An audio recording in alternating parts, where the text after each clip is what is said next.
This is Lewis Hart for Boxing Social in association with Empire Firestar. Always good to be joined with Kevin Lerena over in South Africa. Yeah, it's been a while since we last caught up, but yeah, how's things, mate? How have you been? No, all good, yeah. All's going good, yeah. Carrying on here in the warm South Africa.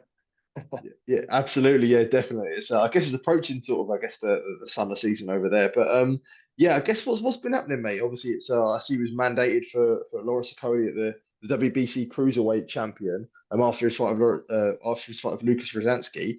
But other than that, yeah, I guess what's really been happening with yourself? Just ticking over, I'd assume. Yeah, of course, staying in the gym, staying ready after my fight with Justis Huni. Obviously, we had our eyes set on Lawrence Okolie. The deal was going to be brought together by Queensberry, but that deal fell through. I'm not sure what happened. And then obviously now the WBC have said it needs to go back to purse bids by the 20th of September. So yeah, obviously I want Lawrence Okolie. I'm mandated to fight Lawrence Okolie, being the WBC interim bridgeweight champion and him being the full champion. I'm his mandatory. But I also heard via the grapevine that he wanted to make the fight, or his team wanted to make the fight with Riyad Kapoor, which is all good and well. You can make a fight whoever you want to, but I'm mandatory. So if you're going to want to make fights with other guys in the weight division where I'm mandated to fight you, well, then his team needs to come up with a very good step-aside fee, because I want the fight with Lawrence Okolie. It's nothing personal, it's business. And I think it's business that we need to settle. It's not a hard fight to make. I think if we all reasonable and everybody gets what's their worth, we can make the fight happen. I agreed on my side from a Queensberry point of view when Queensberry wanted to put the fight on. So I'm not sure what happened on Lawrence's side, but I heard that Boxer wanted to make the fight with Riyad Kapoor. So all good and well, to be honest. I mean, it's all good and well there. But if Riyad Kapoor wanted to fight Lawrence Okolie for the Bridgeweight World title, I'm his mandatory. So you either pay me a hefty step-aside fee, or it's me and Okolie, and Riyad Kapoor can stand in line and fight the winner.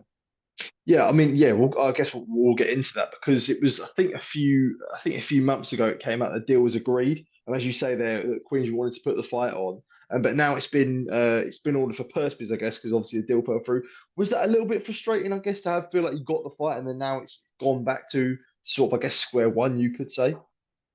Yeah, it is frustrating. You know why? Because I just want to fight. I want to get in there and fight. I haven't been one to say I want this exorbitant large sums of money. If the money's half right for me, I'm good to go. I have to prove myself.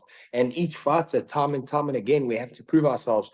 Unless you're the Tyson Furies of the world or the AJs or those guys earning the mega money, you need to prove yourself and show your worth. And I'm ready to do that. That's why I was a bit disappointed that the fight fell through, essentially, and has been ordered for purse bids again. But that just shows you that I'm the mandatory. So I'm not sure if it was true, but I was hearing that Lawrence Okolie was trying to make the Riyad Kapoor fight. I stand to be corrected.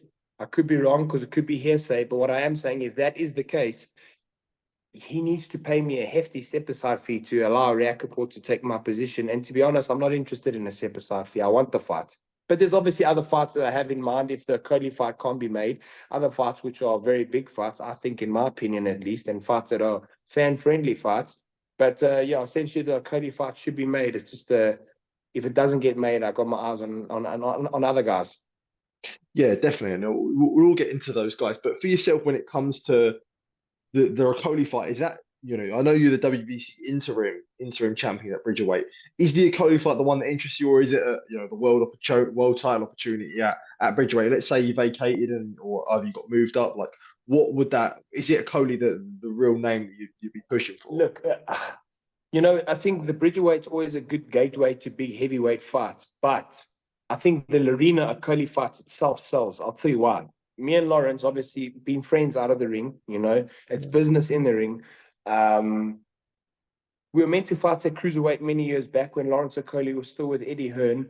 And it's a fight that's been brewing. It's been a long time coming. I think it's a long-rangey orthodox guy against a short, explosive, stocky southpaw guy. Makes for a good fight and a barn burner. And I think it's a fight that can be made. But obviously, it can't be forced. It needs to fall into play. It needs to be made naturally with two parties coming together to make the fight happen. And obviously, the pinnacle of the sport right now is Riyadh season, which seems to be taking place in Saudi Arabia as well as in the United Kingdom. So I don't see how the fight cannot get made, whether it's in the UK or Saudi. I think it makes for a good fight. And if it's not a headline event, it's a very good co-main event on any undercard for the big fights, to be honest. With you saying that, and you're sort of speaking at his team winning the React fight and that, and you're not trying to sort of stir or anything, but do you think that obviously from your side you made it clear that you want Lawrence Okolie? Would you hope that Okolie reciprocates that and wants the fight against yourself, wants to honour, I guess, the mandatory? Listen, at the end of the day, Lawrence is entitled to fight whoever he wants to. He's got a team behind him, and he himself as a person maybe foresees other big fights that are maybe less risk, more reward, less risk, higher reward kind of thing. And by all means, listen, I respect Lawrence Okolie a lot, but what I am saying is, if it's in the weight division where I'm mandatory, then it's a totally different conversation. Obviously, if he wanted to go and dabble at heavyweight like I've done in the past, by all means, vacate the belt, because I'll be immediately elevated to champion. And then it's a new conversation. But, I believe the fight should be made. I wouldn't say Lawrence doesn't want to fight me. He seems like a fighting man. I know Lawrence Okolie. He's game. He's a tough cookie. He's strong. He's explosive, especially that long right hand of his. So I don't see why he wouldn't want to fight me.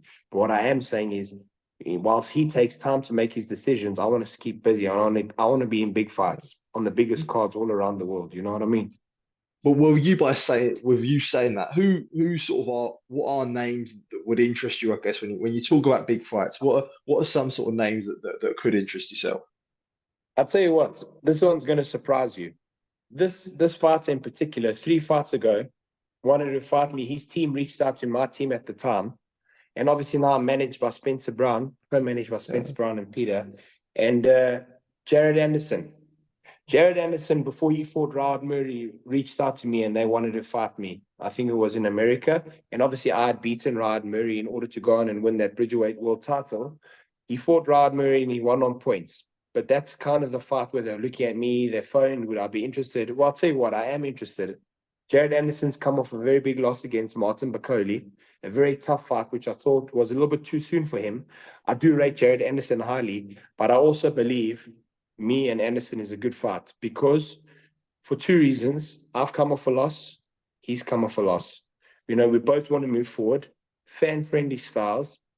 And obviously, he's a brand ambassador for Riyadh season, if I'm not mistaken. Yeah. He is. And, with me being in camp with Tyson Fury and fought on the Riyadh season knockout chaos card, I don't see why that fight can't be made. Lerena versus Jared Anderson in Saudi Arabia on the 21st of September on the Tyson Fury undercard. I truly think that fight can be made.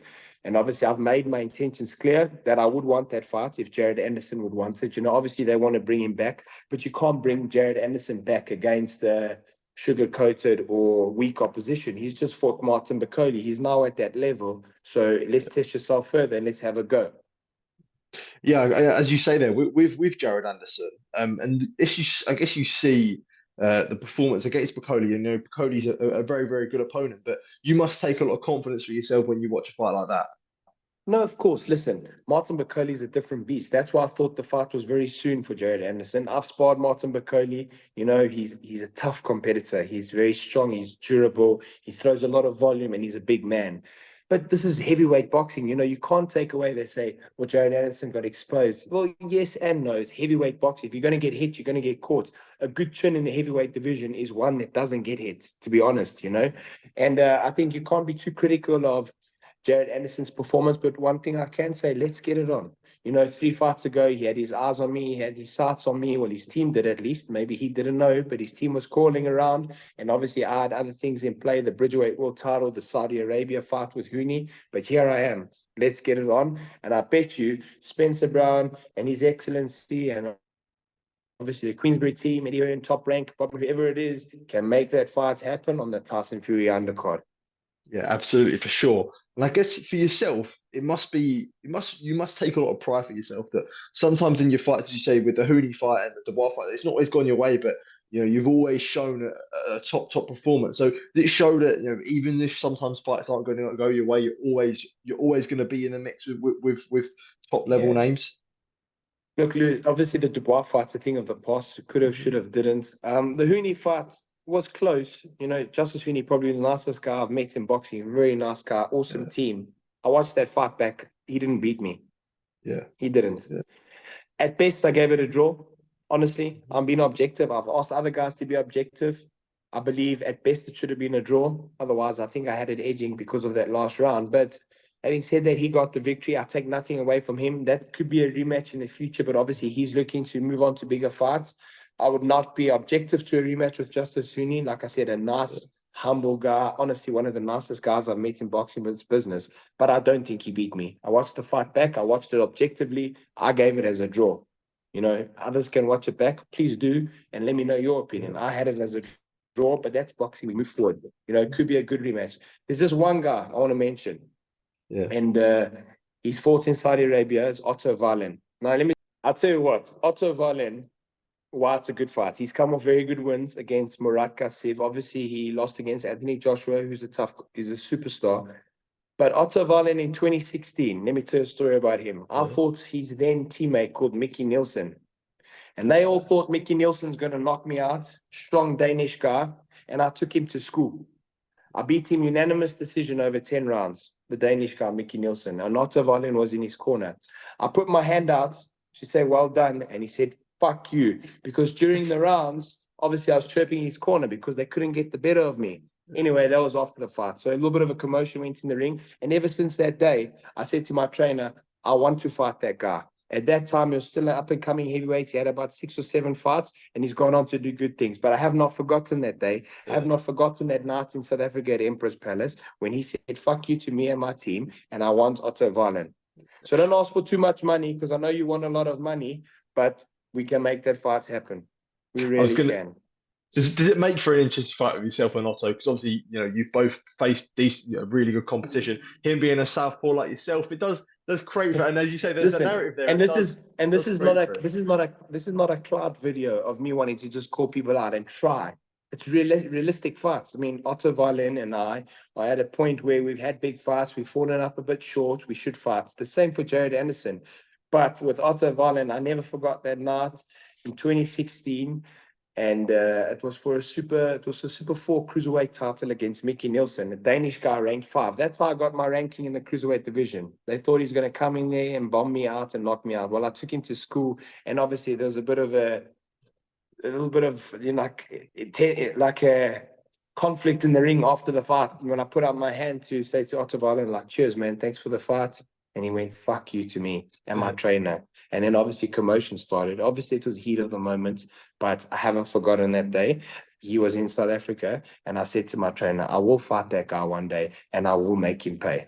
So there you have it. Lawrence Okolie, Jared Anderson, or Otto Wallin. Let's get it on. Come on. Yeah. I guess for yourself as well, it shows that, you know, there's no tickos for yourself. It's serious fights only. I said to my trainer, I said, you know, in December, what can have a tick over fight is all good and well. But I wouldn't say, I wouldn't like to put a timestamp on my career, but we're all towards the tail end of our careers. Once you reach over 31, 32, you got 3-4 more years left. I don't want to be a journeyman in the sport. I want to test myself against the best of the best. And for right now, in order to get to the pinnacle again, you need to beat the Jared Andersons. You need to beat the Lawrence Okolies. You need to beat the Otto Wallins, to name a few names. There's many fights to be made. There's many fights to be made, but I can't go out and call the whole roster from 1 to 15, and then there's me. So I need to call out the realistic fights and the fights that I believe that I really want. Deep down, those are the fights that I want, because Anderson's team looked out for me 3 fights ago. They wanted to fight me. So if you're looking more, I'm here. Otto Wallin and I, obviously in 2016, had a few words in the ring. I have not forgotten that. And I'm Lawrence Okolie's mandatory. Even though he's my friend, let's do the business. Yeah, absolutely. I guess there's a lot of options for yourself. And before I do let you go, Kevin, I did actually want to ask you about, you know, you briefly touched on next week. Obviously, former opponent of yours, Daniel Dubois, takes on Anthony Joshua. Yeah, I guess it'd be only right to ask you what your thoughts are on that fight ahead of next week, which is a big show in London. Yeah, listen, I'm going to be there in London. Okay, but it's a 50-50 fight. And I'm going to say that. I know a lot of people probably saying that to you. It's 50-50, or it's a lot closer than people think. Listen, I'm going to break it down as fast as possible for you. You got 2 big punches. It's heavyweight division. A good chin in the heavyweight division, as I said, is one that doesn't get hit. Both guys can't afford to take each other's power punches. Both guys have got new trainers, and in their last 3 fights, have really come into themselves. I mean, look at Daniel Dubois with Don Charles. He's really, really doing well. And you can say the same for Anthony Joshua.